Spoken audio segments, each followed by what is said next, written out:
Alrighty, hopefully we're having a pretty good day as we're watching this video.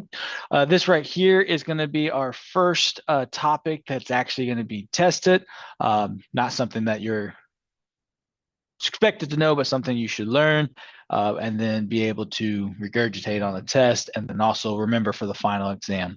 Some of this stuff, again, might find pretty basic or might be for the first time. Again, please reach out if you have any questions. But we'll be in chapter 3.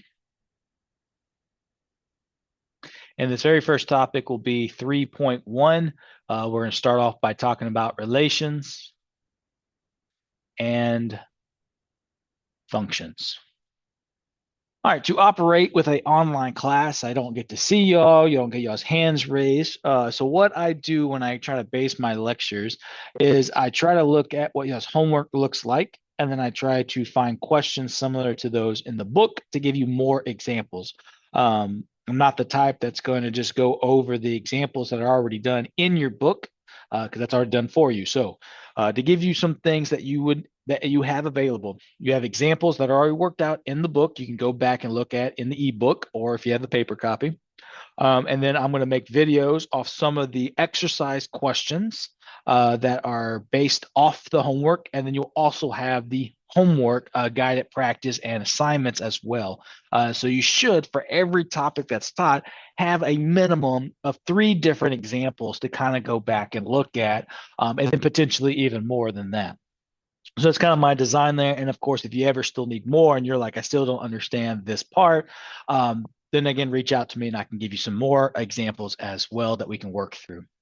But in this case right here, the very first thing I'm asking to do is for us to be able to determine the domain and range. So I am not the best drawer when it comes to graphs, so I tried to snippet some of these graphs so that we could talk about it as is shown in the books as well, and I'm not trying to estimate it. When talking about domain and range, you do need to realize that the domain deals with your x values. Let me make sure I am sharing the correct screen. Very good. And then the range will deal with your y values. So when I typically teach this topic to an Algebra 1 group in high school or something like that, I would look at the x's and I'll tell them to put boundaries. So your x's go from left to right, and you would see if you can put a boundary. One thing I want you to focus on are the fact that these are arrows. Arrows indicate that they infinitely keep going in that direction. So if I was to extend this graph, I would infinitely go to the left. So there is no boundary that I can write on the left side nor the right side. Had these been solid or open dots, then the graph would stop there. And if it was an open dot, you would get a parentheses, and if it was a solid dot, you would get a bracket. So again, solid dot, a bracket, open dot, a parentheses. Again, what that basically means is a closed dot, it is included in the set. So that's what that bracket would represent. It's equal to that value. An open circle, you would get a parentheses, and basically what you're stating, that value is not included to the set, but every number that leads up to that value will be included in that set. So since I cannot put any boundaries to the left and the right, there's a couple of things that you can denote for your domain here. What the book and what your homework has is this symbol right here, which is all real numbers. If you want to see that again, you basically just draw 2 lines and then draw an R from the back line and then connect it to the front line. And there you go. So that's what we call a bolded R. But that right there just represents all real numbers. Another way that you could see it represented is from negative infinity to infinity. Notice there's parentheses around an infinity. An infinity is not a number, it is a direction. So negative infinity is represented all numbers getting smaller and smaller over time, where infinity is all values that are getting larger and larger over time. So this is what this represent is all numbers getting smaller and all numbers getting bigger would be part of the domain. I believe the book and homework represent this, but other notations you might see is this right here as well. For the range, since it deals with the Y value, this actually is going to go from bottom to top. So again, L represents left, R represents right. And for the range, B represents the bottom of the graph and T represents the top of the graph. But since I still have these arrows that are infinitely going down, I do not have a boundary on the bottom of my graph. But when I look at the top of this graph, I see that I do have a boundary on the very top, meaning that there is a maximum value to that Y value. So you'd start on the bottom, and obviously since there's no value there, you would just say that that would be negative infinity. And again, infinities will always get a parentheses regardless of if the other side has a solid or dotted line. And then I see that I do have a solid point. Also, if I have a solid line, that would still represent a bracket. If I had a dotted line, I would then be dealing with a parentheses because it wouldn't be included, but you won't see something like that quite yet. But a solid line is still the same thing as a solid dot. So this goes all the way up to the value of 0. So that would be the next part of this interval. And then I would put a bracket because 0 is included in the range, but doesn't go beyond 0. And that's pretty much what all I require you to be able to do on this graph. All right. And I did reference that this is number 18 in your exercise as well. And I'll try to reference that as well so you can always go back just in case I did too much writing on it, or maybe I know my handwriting is not the best and just need to see it illustrated as well. You'll have that ability. All right, so the next one we're going to look at is actually number 24. I did not draw a description of that one, but I'll write it right here. So in number 24, basically it's a weird situation, but you're still asked to find the domain and range. And I saw this on your homework. I was like, definitely got to go over something like this. All right, so it says W. That's just going to be the name of the function. It's a lot like f of x, g of x, q of x type of thing. W is like the name of this function or this relation, depending on what we do or do not know. We have what I like to call curly brackets. Do your best. It doesn't matter. I think if I was to slow this down, it kind of looks like this, something like that. And then but I don't have the patience to draw that slow. So a couple of squiggly lines, as long as you understand what it means, I'm good with that. And then we have x comma y. This is telling you the variables that are within this relation. And then we have this guy right here. This bar means such that. So we have a relation between x and y such that y is the daughter of x. And so that's the given information to us. So what you're asked to do is tell us, what does the domain mean? Oh, remember, domain is my x values. So if y is the daughter of x, x must be a parent of y. We don't know if it's a father or mother, but we know that it would be all parents of, in this situation, of girls. That's what a daughter is. All right. And then a range would represent your y. And in this case right here, y is the daughter of x's. So then that would represent all females or all girls, or even all daughters. But that would be what that represents. And that's kind of all you got to pull from that information. Of course, whatever letter it tells you what it is, that's pretty straightforward. But trying to figure out what the other variable represents sometimes might not have been so clearly. I saw a lot beforehand.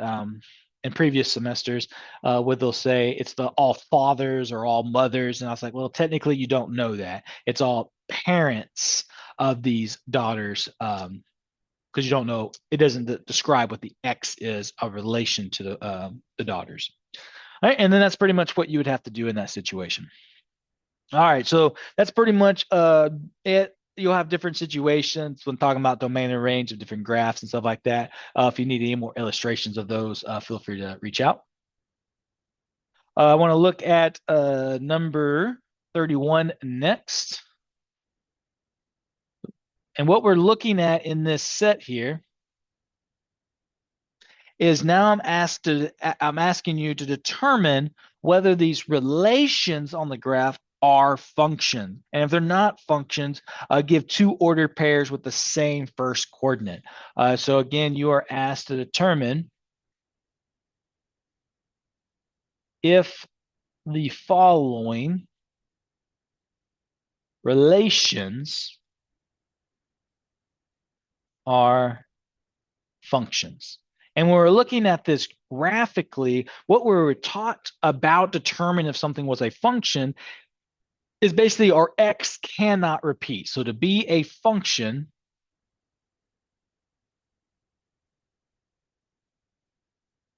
X cannot repeat. I think if you look up a lot of other definitions, they try to make this so technical, and it can be technical if that's what you needed. But basically, for every input,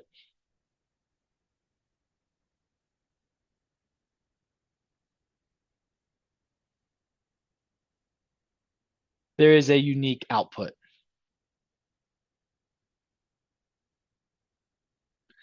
Meaning, if I choose a value of X, let's say it be 2, I would get one answer out of it. If I choose a value of X and I get more than one value out of it, then I will have it to where I have multiple ordered pairs where the X would repeat. So in this situation here, this is what we would use for the vertical line test. Hopefully you kind of remember this from Algebra 1. But basically, if I can draw a line anywhere on the graph and it touches more than once, then that right there, let's do a better one. Let's go down the middle. It doesn't really matter. But if I touch the graph more than once, then it fails. So this right here is not a function. And it asks you to basically come up with more or 2 points in which they would repeat. Well, in this case, I got a point there and a point here. Just choose your best points when trying to enter these in. In this case, I have -2, 0, and I have -2, 4. Notice my X repeats for 2 separate values. So I plugged in an input and I actually got multiple outcomes. I got a 0 and a 4. So therefore, it is not unique and not a function. All right. So let's look at the very next one, which is number 32. And we're going to do the same thing. We're just going to determine if the relation is a function or not. So I see that I have this graph. So again, you would try to do a vertical line test, drawing a whole bunch of vertical lines, seeing if it goes to the graph more than once. Hopefully you can see by doing that, I cannot come up with one single vertical line in which it would go through this blue line more than once. All right, so in this situation, we would say this is a function.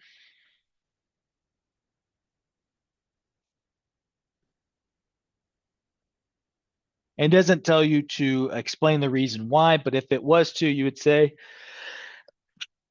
it passes the vertical line test, or for every input, they all have a unique output. All right, so let's kind of go down a little bit on that page. And let's look at number 34.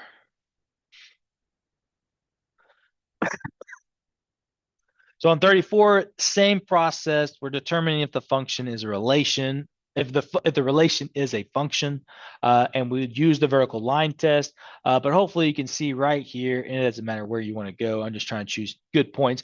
But I would basically go through the points twice. So therefore, this fails as a function. So this is not a function.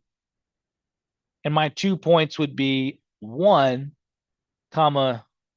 3 and 1 comma -3. So again, I plugged in an input and I got 2 outputs. So therefore my outputs was not unique. All right, so that's pretty much all you gotta know there. So let me share a whiteboard. Yeah, there we go. All right, so in the next part of it, you need to be able to rewrite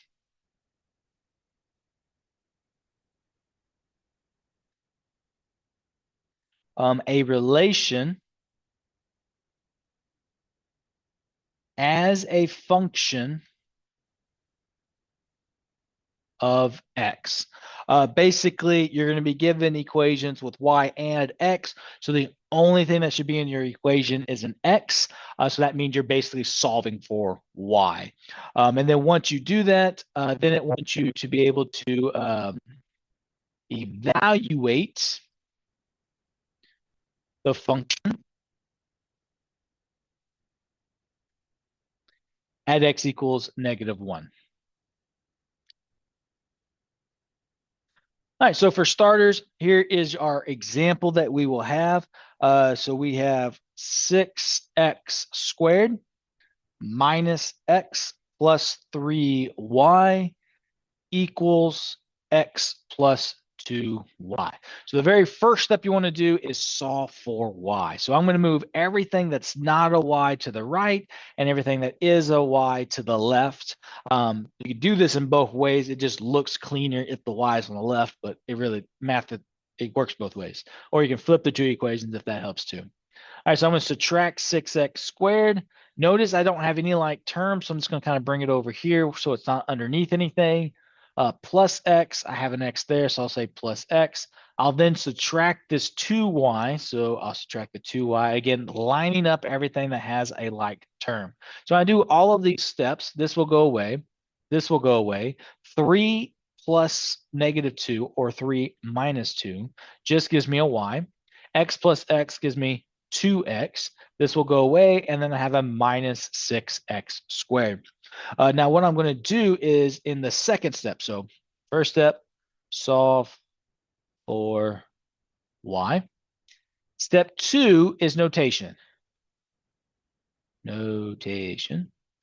And basically what that means is we're going to change our y to a function of x. So this is where y turns into a function of x. So basically all you have to do in step 2 is change the y to f of x. And I'm going to rewrite this in standard form for a polynomial, which just means from highest exponent to smallest exponent. It's just proper punctuation in math, I guess you could say. So this would be -6x squared plus 2x.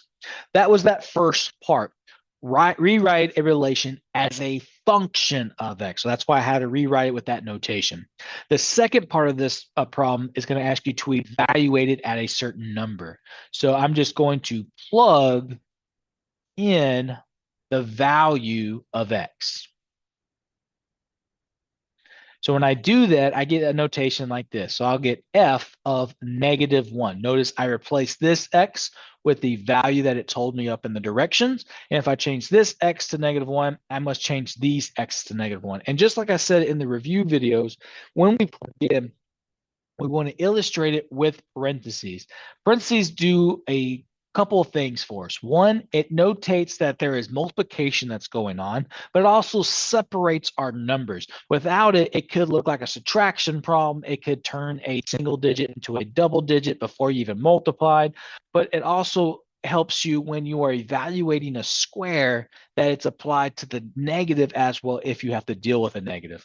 So this right here ends up being -6, and according to PEMDAS, we would do exponents first and then our multiplication. So -1 squared is actually just 1. -1 squared means -1 times -1, and then 2 times -1 gives us -2. I would then do my multiplication, so -6 times 1 gives me -6 minus 2, and then I just get -8. So proper notation here, and this is what I'll be looking for on the test and things and on your homework, is f of -1 equals -8. Okay? So we put it in the correct notation of a function of x, and then we evaluate it what f of -1 is. Okay. Let's do another one. Same process. We're going to rewrite it as a function of x and then evaluate it at x equals -1. So here's our next example. 2y minus the cube root of x equals x minus 1 squared. So this can be pretty taxing looking. The goal is still to solve for y. One of the things I'm going to do is I'm going to follow this out so I can combine like terms, get everything over as best as I can, and then kind of work it from there. So here we go. So I'm just going to rewrite 2y minus the cube root of x. And then this is x minus, again, this right here means x minus 1 times x minus 1. This is not just x squared plus 1. All right, there's a middle term that you would miss. So x times x gives me x squared. X times -1 would give me -1x. And then I would do it exactly again. So I'm going to go ahead and add those up because I know that's what I'm going to have to do. So x times -1, -1, -1 times x, -1x. And so therefore, I would just get -2x when I combine it. And then -1 times -1 gives me a +1. I would then distribute this negative out, and I would get x minus x squared plus 2x minus 1. Notice I distribute it to everything, and it basically just changed the sign of all of the terms inside. And then again, just rewrite my work over here. And then this next step, I'm just going to combine like terms, keeping it in standard form, which is this highest exponent to lowest exponent. So that gives me -x squared. Combine like terms, that'd give me 3x minus 1. All right. Now that that side is simplified, now I can get rid of this cube root of x. All right, so when I do that, it really doesn't matter where you put it, but since it does look a little funky, I think I'm just going to put it in the front. So I'm just going to say cube root of x, and then this guy right here, minus x squared plus 3x minus 1. And then I still have this 2, so I have to divide everything there. So I get y equals the cube root of x minus x squared plus 3x minus 1 over 2. I totally get if you're seeing some steps that you can skip. I'm good with that, but I do still expect to see your work on the tests that you would have to scan in to me so I can verify that you actually did it. So there you go. So that's pretty much it there. And then the last thing or the second thing you would have to do is just change this notation here. So that just becomes f of x equals the cube root of x minus x squared plus 3x minus 1 divided by 2. All right. Then in that next part, it just asks us to evaluate f of -1. So here's f of -1. Again, I'm replacing all the x's. So I get cube root of -1 minus -1 squared plus 3 times -1 minus 1, all divided by 2. Cube root of -1 is what number times itself 3 times to give you -1, and it actually happens to be -1. -1 times -1 is +1 times a -1 gives you -1. So the cube root of -1 happens to be -1. And in this case here, -1 squared would be a +1 because there's a minus there, now it becomes a -1. 3 times -1 is a -3 minus 1 over 2. And then we work it out. So -1 minus 1 is -2. -2 minus 3 is -5. -5 minus 1 is -6. -6 divided by 2 is -3. And again, this is what f of -1 would equal.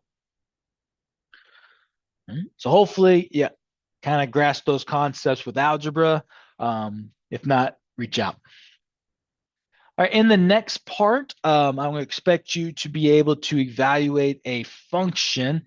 And I think,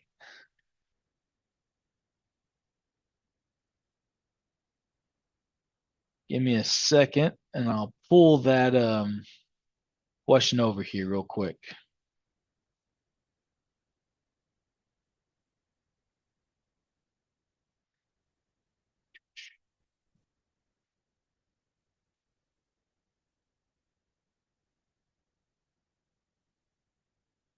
And just a FYI, it'll be on question 53.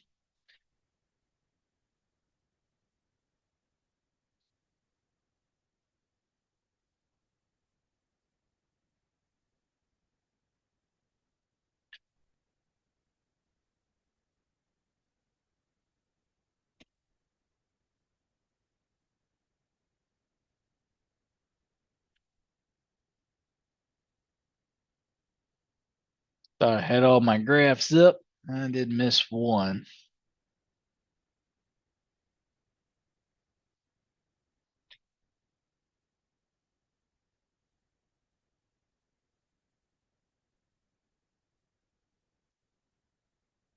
All right. Hopefully now y'all can all see it. All right, there it is there.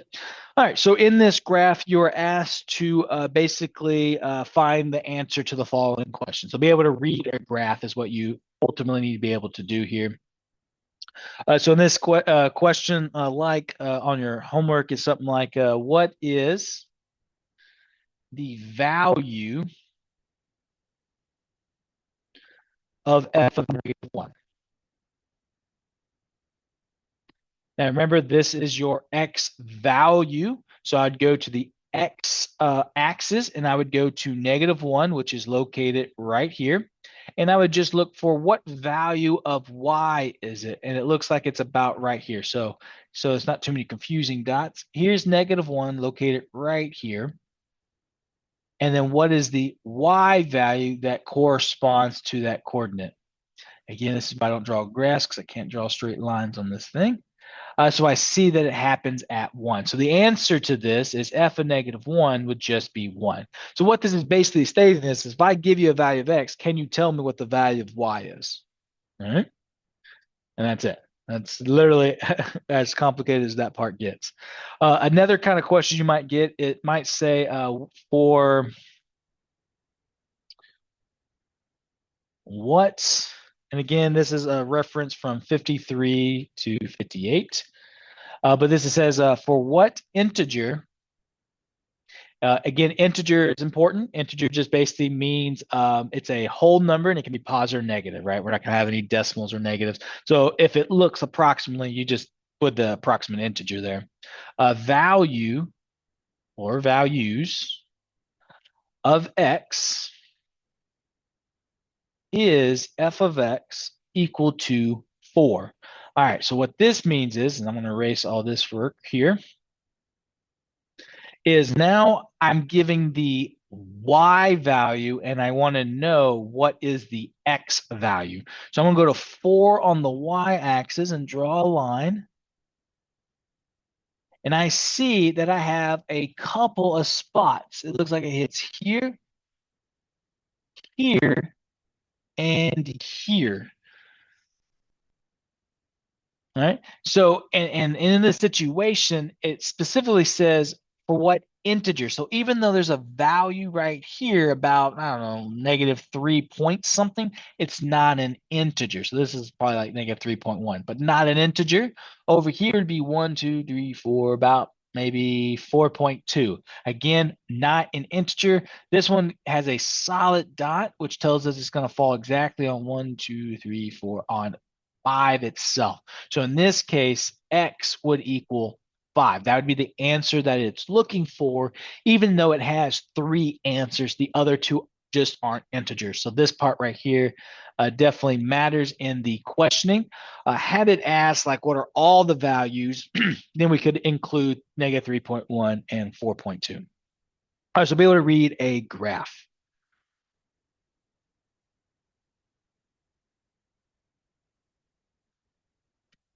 So let's jump back to the whiteboard.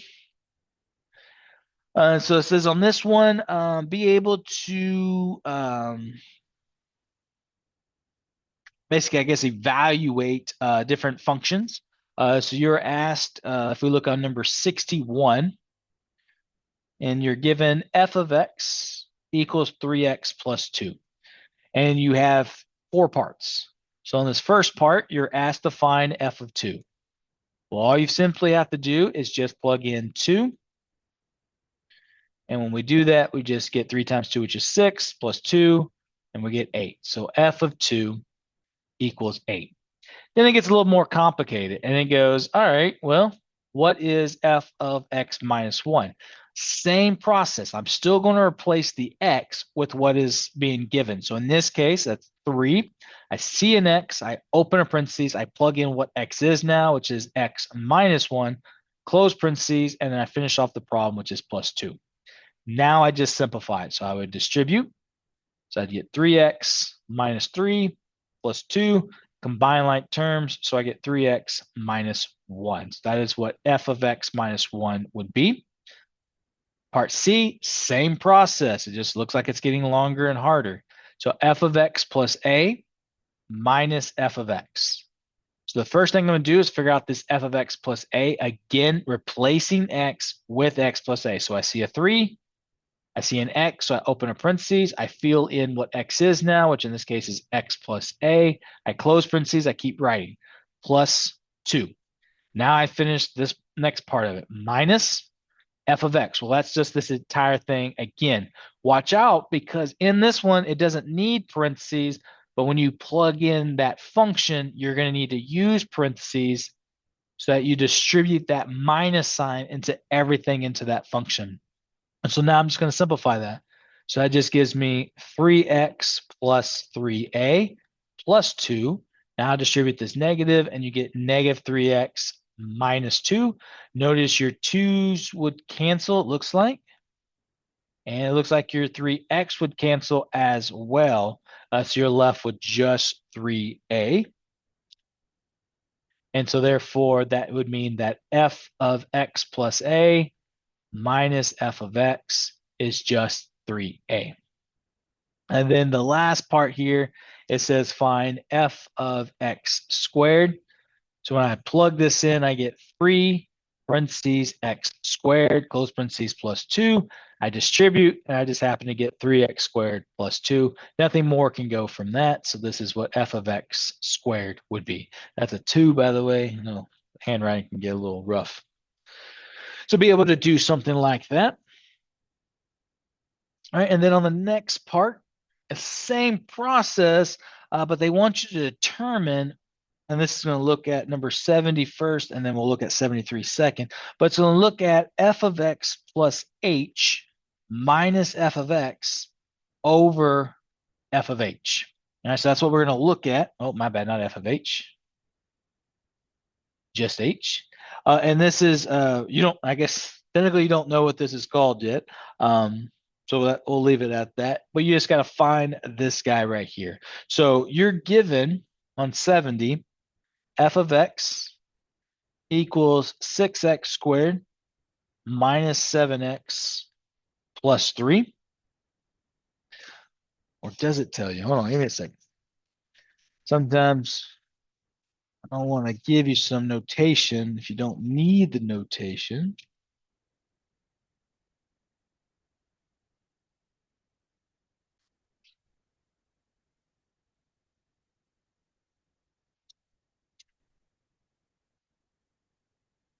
It doesn't look like it gives a definition to you yet. So I'll leave it like that. All right, so we have this right here, and it's given to you. So all we really have to go do is figure out what f of x plus h is, which when I do that, that just becomes 6, parentheses, x plus h, squared, minus 7 times x plus h, plus 3. So a couple things you're going to have to do here is you're going to have to FOIL this out. Remember, this is x plus h times x plus h, and when you do that, you would get x squared plus 2xh plus h squared. All right, so again, little star note here, x plus h squared is x plus h times x plus h.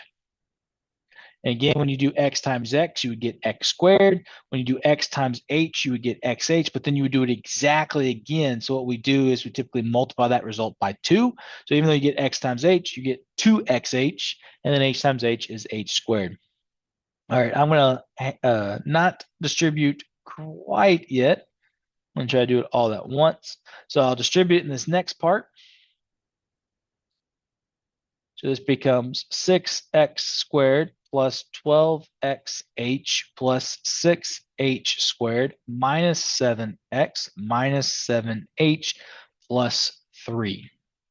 All right, now that I have that just the x plus h part, now I can put it all together. So in this next step, I'm going to put it all together. So this f of x plus h was this entire long thing here.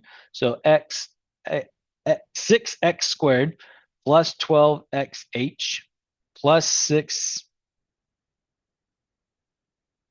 squared minus 7x minus 7h plus 3 minus, so I'm going to put in parentheses, my f of x, which is 6x squared minus 7x plus 3, all divided by an h.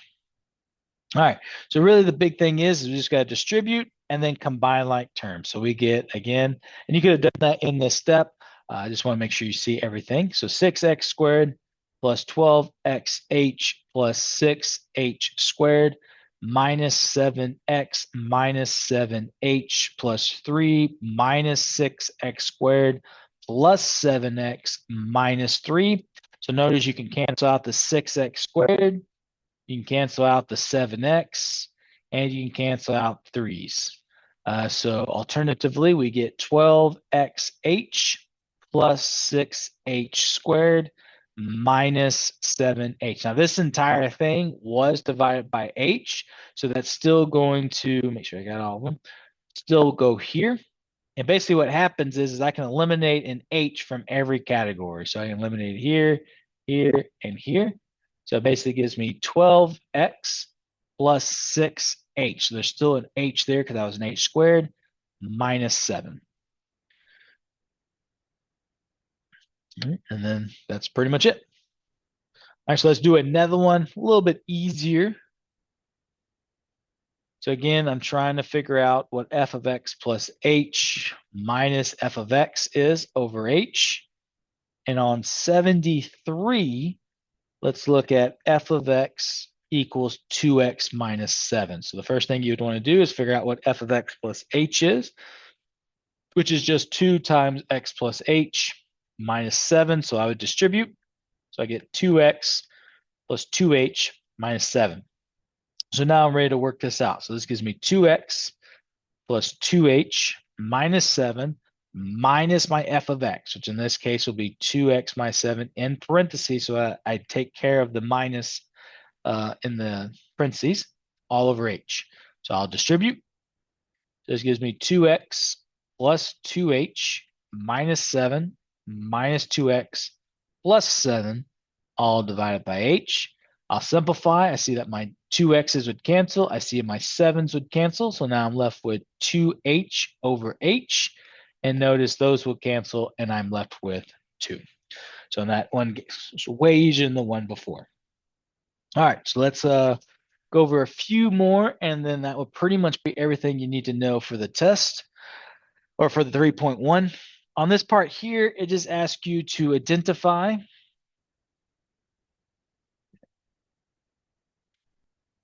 the domain,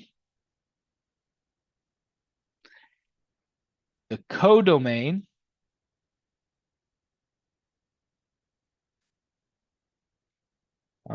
and the range. And the first example we'll look at is 81. And it is given to you as h. H is what the function's called. That's just the name of the function. And it basically takes all natural numbers, something like that, and it maps it to all natural numbers. So basically what happens is, what this means is, in more layman terms, is all natural numbers are your like 1, 2, 3, it's all your counting numbers, right? So it takes all these numbers, 1, 2, 3, 4, 5, 6, 7, 8, 9. And when it plugs it into a different function, it's going to come back out as a natural number of 1 to infinity, but making sure they're all whole numbers, right? And it does that by this equation here. So by h of x equals x plus 5. Right? So when we are looking at the domain and range. We'll talk about that first. So let's talk about the domain. Well, I guess we could do it all together. So domain is all my X values. So what can my X values be? Well, it tells you right here. I'm plugging in natural numbers. So these are the X values that I plug in. These are the Y values that would pop out. So my domain would just be basically all the natural numbers. So to write that, instead of all real numbers, we write it with this bolded R again. So representing all natural numbers. Any natural number I can think about, that is what my domain would be. And your codomain ends up being the exact same thing because this is the result that you would get out of. So this is like your domain, and this would be like your codomain. So basically what this means is it's like, all right, this is all the values I can start with.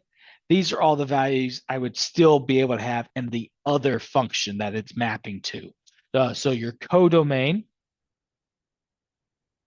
is still going to be all of your natural numbers. Your range is a little different. It's going to be natural numbers because that's what it's mapping to, but it's a little limited. So if you think of the smallest natural number you can have, hopefully think of, make sure I don't steer you wrong. The smallest natural number is 1. So again, natural numbers are all of your counting numbers. So that would be 1, 2, 3, so on and so on. So your smallest counting number is a 1. So the smallest that your range can be is 1 plus 5, which happens to be 6. Now, we can't say 6 to infinity because we can only plug in natural numbers. So I would have a 6, and then if I plugged in the next smallest value, natural number, which is 2, I would get a 7. And then if I plugged in the next natural number, I would get 8. And I would just kind of keep that going. So what we do is when a pattern is progressively moving on, we do about 3 to 6 numbers. I usually do about 3. And then we do 3 dots afterwards, showing that the pattern's going to continue. So what a reader can see is this would be 6, 7, 8. Oh, pattern keeps on going. So it'd be 9, 10, 11, 12, and so on and so on. But this would not be 6 to infinity because of the fact that we're dealing with natural numbers. Had this been like the bolded R, we're dealing with all real numbers. Now we can assume that it's from negative infinity or from 6 to infinity, but not in this situation since we're limited to natural numbers.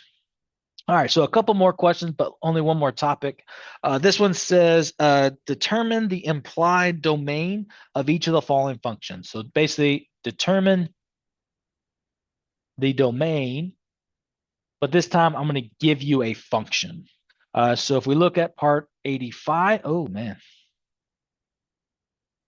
that 5 was bad. So 85, so we get h of x equals 3x over x squared minus x minus 6. So when you're trying to determine, that's an E, the domain of a function, you have to look at the parts of a function and ask yourselves, what limitations does it have? You should know at this point that all polynomial functions, so it's basically power functions, basically anything with exponents that goes in a continuous line. When I say exponents, sorry, it should be natural exponents, right? 1, 2, 3, 4, 5, and so on and so on. They will have a non-restricted domain. So basically, x can be whatever it wants, and I'd get a value out of it. So basically, against the polynomial functions,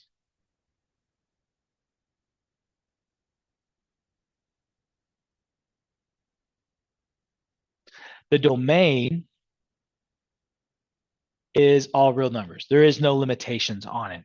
When we talk about radicals, typically you talk about like the square root of x, right? And when it's an even exponent, like even index, so square root, fourth root, sixth root, those can't be negatives. So the domain here would be 0 to infinity. If it is and I'll put an E for even, but if it was an odd number, so like that's not a 0, that's an O for odd. So odd, even. like the cube root, the fifth root, and so on, it doesn't have any limitations. Think of it like a graph, like a polynomial function has four different type of graphs. It could look like this, this, this, right? Or any variation of that. A square root or even any even ones can just look like this, right? It has a limitation. It goes to 0 and up, but it can't go any further. And then your radicals with odd numbers do more like this. Right, so it has it on both sides. Other things are your rational functions, and those are like your fractions, right? And what happens here is basically you have like negative infinity to 0, and then union 0 to infinity. And basically, that's just stating it can be everything except what makes the denominator equal to 0, because you cannot have the 0 on the bottom of a fraction. I think that's pretty much all that you'll be dealing with. I don't see any like logarithms or trigonometric functions, so they have their own situations too, but we'll get to those. So when I'm looking at this, I see that this is basically a polynomial function divided by a polynomial function, or you can look at it as a linear function divided by a quadratic. When you think about their parent function, you can go, well, their domains are all real numbers. So they're both all real numbers. The only issue is this is a radical, sorry about that, a rational, and I cannot have a 0 on the bottom of it. So my only work I need to do is figure out what makes 0 on the bottom, and then I'll have my domain. So we're going to have to do a little factoring. So x squared minus x minus 6, I would factor into two binomials where the leading term is an x. So I'm basically setting it equal to 0 to solve this. And then I'm trying to figure out what multiplies to -6, but adds to -1. Hopefully you're looking at it, you're like, oh, it has to be a 3 or 2. And then you're like, oh, it must be -3, +2. So that means that x equals 3 and x equals -2. Or in theory, this is really x cannot be 3 and x cannot be -2, because then it'll give me 0 on the denominator. So when we're trying to determine the domain there, we can say, all right, well, it's everything except these two values.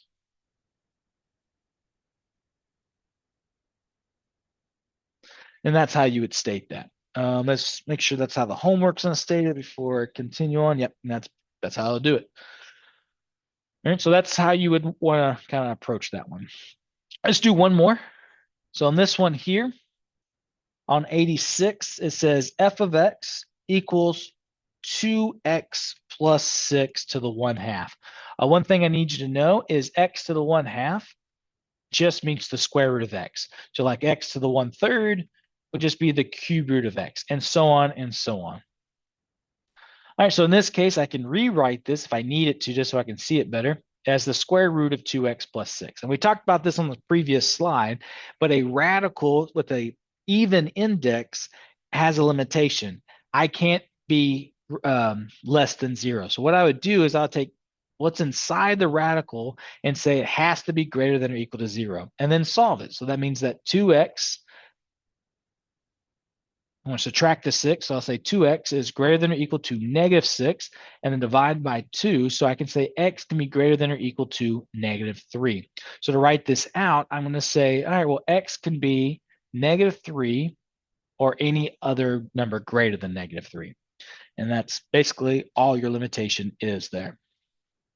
All right, so on that rational one, we set the denominator equal to 0 to figure out what it can't be. And for a radical like this, you set it to greater than or equal to 0 to figure out what's its minimum or its maximum, depending, because I could have flipped that with a negative or something like that.